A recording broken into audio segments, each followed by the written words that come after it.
श्री कृष्ण गोविंद हरे मुरारी, हे नाथ नारायण वासुदेवा। श्री कृष्ण गोविंद हरे मुरारी, हे नाथ नारायण वासुदेवा।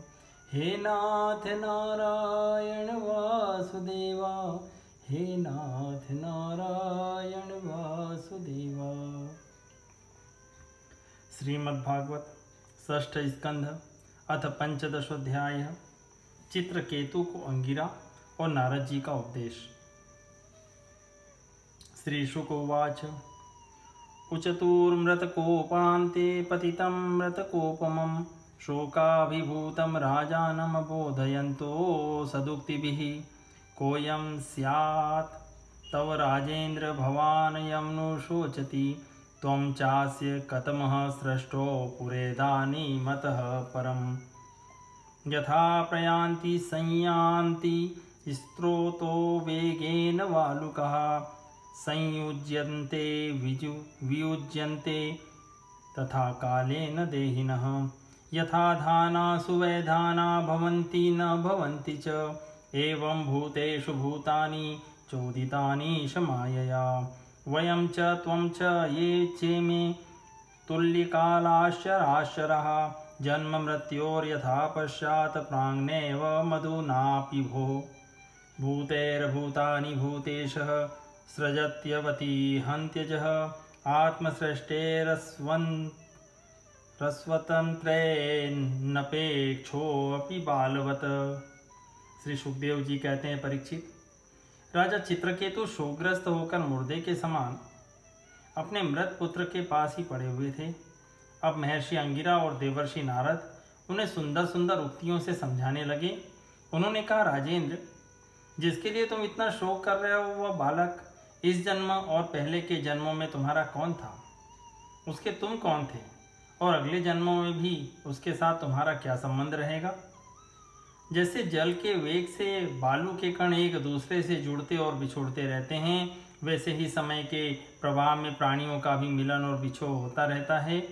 राजन, जैसे कुछ बीजों से दूसरे बीज उत्पन्न होते और नष्ट हो जाते हैं, वैसे ही भगवान की माया से प्रेरित होकर प्राणियों से अन्य प्राणी उत्पन्न होते और नष्ट हो जाते हैं। राजन, हम, तुम और हम लोगों के साथ इस जगत में जितने भी चराचर प्राणी वर्तमान हैं, वे सब अपने जन्म के पहले नहीं थे और मृत्यु के पश्चात नहीं रहेंगे। इससे सिद्ध है कि इस समय भी उनका अस्तित्व नहीं है, क्योंकि सत्य वस्तु तो सब समय एक सी रहती है। भगवान ही समस्त प्राणियों के अधिपति हैं। उनमें जन्म मृत्यु आदि विकार बिल्कुल नहीं है। उन्हें न किसी की इच्छा है और न अपेक्षा। वे अपने आप परतंत्र प्राणियों की सृष्टि कर लेते हैं और उनके द्वारा अन्य प्राणियों की रचना, पालन तथा संहार करते हैं। ठीक वैसे ही जैसे बच्चे घर घरौंदे खेल खिलौने बना बना कर बिगाड़ते रहते हैं। देहेन देहिनो राजन देहा देहो भिजायते, बीजादेव यथा बीजम देह अर्थ इव शाश्वतः। देह देहि विभागो यम विवेक कृतः पुरा, जाति व्यक्ति भागो यम तथा वस्तु निकल्पितः। राजन, जैसे एक बीज से दूसरा बीज उत्पन्न होता है, वैसे ही पिता की देह द्वारा माता की देह से पुत्र की देह उत्पन्न होती है। माता, पिता और पुत्र जीव के रूप में देही हैं और बाह्य दृष्टि से केवल शरीर। उनमें देही जीव घट आदि कार्यों में पृथ्वी के समान नित्य है। राजन, जैसे एक ही मृत्तिका रूप वस्तु में घटत्व आदि जाति और घट आदि व्यक्तियों का विभाग केवल कल्पना मात्र है, उस प्रकार यह देही और देह का विभाग भी अनादि एवं अविद्या कल्पित है। यह एक वर्णन आता है, अनित्य होने के कारण शरीर असत्य है और शरीर असत्य होने के कारण उनके भिन्न भिन्न अभिमानी भी असत्य ही है। त्रिकालाबाधित सत्य तो एकमात्र परमात्मा ही है, अतः शोक करना किसी भी प्रकार भी उचित नहीं है। श्री शुक उवाच। एवमाश्वासितो राजा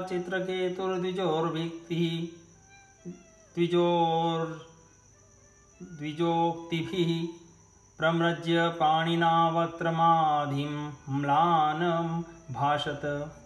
श्री सुखदेव जी कहते हैं, राजन, जब महर्षि अंगिरा और देवर्षि नारद ने इस प्रकार राजा चित्रकेतु को समझाया बुझाया, तब उन्होंने कुछ धीरज धारण करके शोक से मुरझाए हुए मुख को हाथ से पोंछा और उनसे कहा। राजोवाच को युवाम ज्ञान संपन्नो महिष्ठो च महीयसाम अवधूतेन वेशेन गूढ़ाविह समागतो चरन्ति यवनो कामं ब्राह्मणा भगवत्प्रिया मादृशां ग्राम बुद्धीनां बोधायोन्मत्तलिङ्गिनः कुमारो नारद ऋभुरङ्गिरा देवलोसितः अपान्तरतमो व्यासो मार्कण्डेयोऽथ गौतमः वसिष्ठो भगवान् रामः कपिलो बादरायणी दुर्वासा याज्ञवल्क्यश्च जातु कर्णस्तथारुणी रोमश्च च्यवनो दत्त आसुरी सम्पतञ्जलि ऋषिर्वेदशिराबोध्यो मुनि पंचशिरास्तथा हिरण्यनाभ कौसल्य श्रुतदेव ऋतध्वज एते परे च सिद्धेशाश्चरन्ति ज्ञानहेतवः तस्माद्धुवां ग्राम्य पशोर्मं मूढधिय प्रभु अंधे तमसी मग्नस्य ज्ञानदीप उदीर्यताम्। राजा चित्रकेतु बोले, आप दोनों परम ज्ञानवान और महान से भी महान जान पड़ते हैं तथा अपने को अवधूत में छिपाकर यहाँ आए हैं। कृपा करके बतलाइए, आप लोग हैं कौन? मैं जानता हूँ बहुत से भगवान के प्यारे ब्रह्मवेत्ता मेरे जैसे विषयासक्त प्राणियों को उपदेश करने के लिए उन्मत्त का सा वेश बनाकर पृथ्वी पर स्वच्छंद विचरण करते हैं। सनत कुमार, नारद, ऋभु, अंगिरा, देवल, असित, अपांतरतम, व्यास, मार्कंडेय, गौतम, वशिष्ठ, भगवान परशुराम, कपिल देव, शुकदेव, दुर्वासा, याज्ञवल्क्य, जातुकर्ण, आरुणि, रोमश, च्यवन, दत्तात्रेय, आसुरी, पतंजलि, वेदशिरा, बोध्य मुनि, पंचशिरा, हिरण्यनाभ, कौसल्य, श्रुतदेव और ऋतध्वज, ये सब तथा दूसरे सिद्धेश्वर ऋषि मुनि ज्ञान दान करने के लिए पृथ्वी पर विचरते रहते हैं। स्वामियों, मैं विषय भोगों में फंसा हुआ मूढ़ बुद्धि ग्राम्य पशु हूँ और अज्ञान के घोर अंधकार में डूब रहा हूँ। आप लोग मुझे ज्ञान की ज्योति के से प्रकाश के केंद्र में लाइए। अंगिरावाच अहम ते पुत्र कामस्य पुत्रदोऽस्म्यंगिरावनप एष ब्रह्मसुत साक्षान्नारदो भगवान् ऋषिः इत्थं त्वां पुत्रशोकेन मग्नमतमसि दुस्तरे अतर्दर्ह मनुस्मृत्य महापुरुषगोचरम् अनुग्रहाय भवतः प्राप्तवावामिहं प्रभो ब्रह्मण्यो भगवद्भक्तो नावसीदितुमर्हति तदेव ते परमज्ञानं ददाति गृहमागतः ज्ञात्वान्याभिनिवेशं ते पुत्रमेव ददावहम् अधुना पुत्रिणा तापो भवतेवानुभूयते एवं दाराग्रहारायो विधिधैर्वैश्वर्यसम्पदः शब्दादयश्च विशलाश्चलाराजविभूतयः महीराज्यं बलं कोशो भृत्यामात्यासुरज्जनः सर्वेऽपि शूरसेने मे शोकमोहभयार्तिदा गन्धर्वनगरप्रख्या स्वप्नमायामनोरथः दृश्यमाना विनार्थेन न दृश्यन्ते मनोभवः कर्मभिर्ध्यायतो नानाकर्माणि मनसो भवन अयं हि देहिनो देहो द्रव्यज्ञानक्रियात्मकः देहिनो विविधक्लेशसन्तापक्रोधोदाहृतः। महर्षि अंगिरा ने कहा, राजन, जिस समय तुम पुत्र के लिए बहुत लालायित थे तब मैंने ही तुम्हें पुत्र दिया था। मैं अंगिरा हूँ और जो तुम्हारे सामने ये खड़े हैं ये स्वयं ब्रह्मा जी के पुत्र सर्वसमर्थ देवर्षि नारद हैं।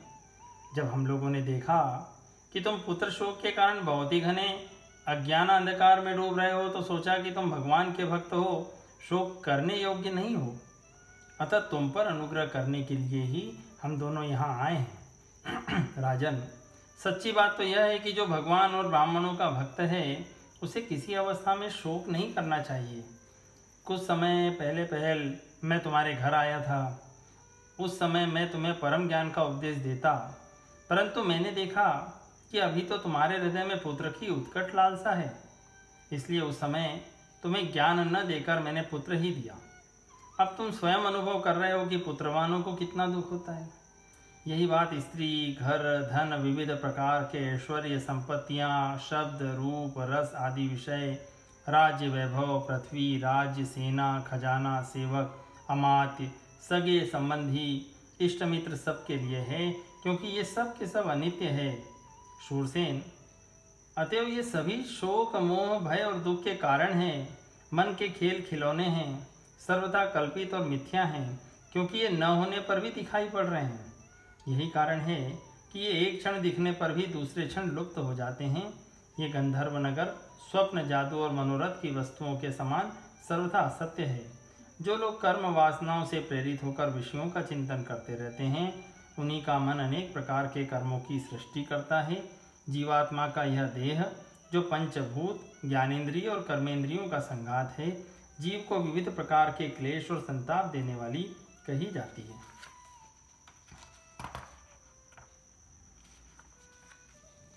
तस्मात् स्वस्थेन मनसा विस्मृष्य गतिमात्मनः द्वैते ध्रुवार्थ विस्रंभम त्यजोपशममाविश।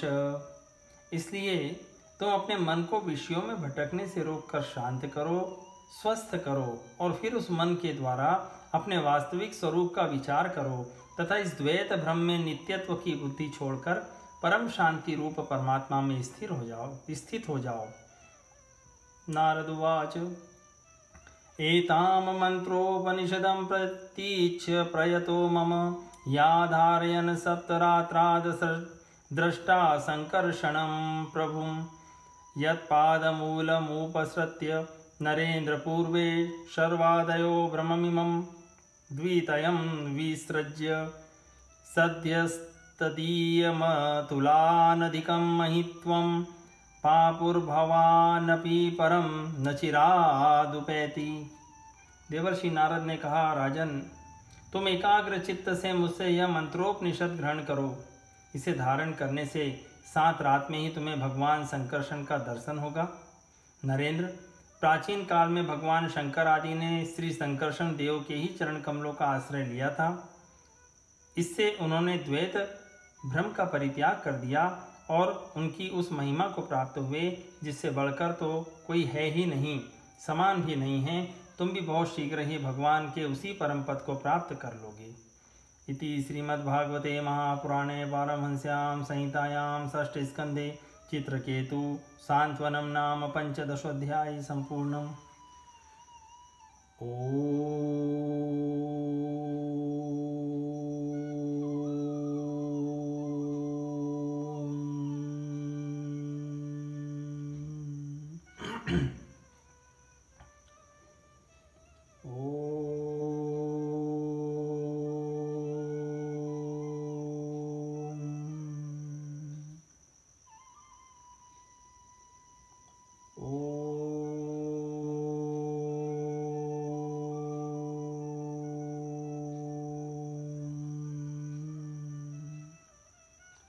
श्री कृष्ण गोविंद हरे मुरारी, हे नाथ नारायण वासुदेवा।